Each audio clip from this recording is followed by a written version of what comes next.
The Feast of Hanukkah was established specifically with the intention of reaffirming in the hearts and minds of the people of Israel the authority of the Mosaic court, which the Greeks at that time were striving to cause the people of Israel to abandon, along with the other commandments of the Torah.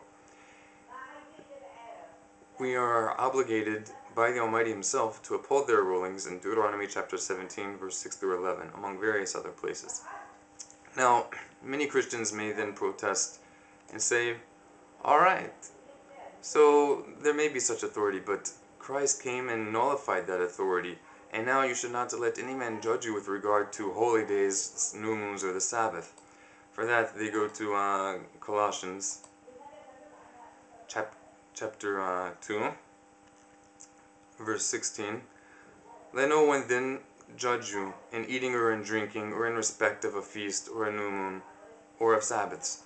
Well, apart from Jewish Sabbaths, doesn't this mean that Christians shouldn't judge other Christians or other people for not being so delighted to observe holidays that have no basis in the Bible? Why do they only apply it to Jewish holidays? Two, it doesn't exactly say here that the judging is against not doing these practices. It could be that when it says let no one judge you, that it means don't let anyone judge you in doing of these practices in the context of Jewish practices, because the verse does seem to be referring to Jewish practices, new moons and Sabbaths.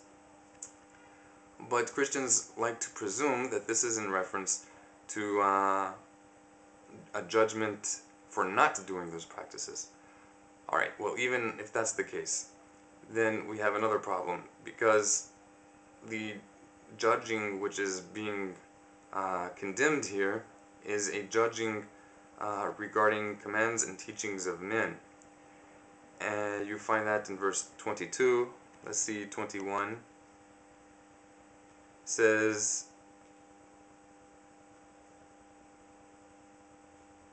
for all which are talking about the different restrictions that people have come up with, ordinances of the world. Why couldn't it possibly be a reference to different Greek practices or Roman practices? I mean, these early Christians and many Jews who were among them were in a very non-Jewish world. The Jews were subjugated at this time. So why couldn't it be that it's writing against those Christians who may have joined and want to continue in Roman practices and who are judging other Christians for continuing or getting into Jewish practices?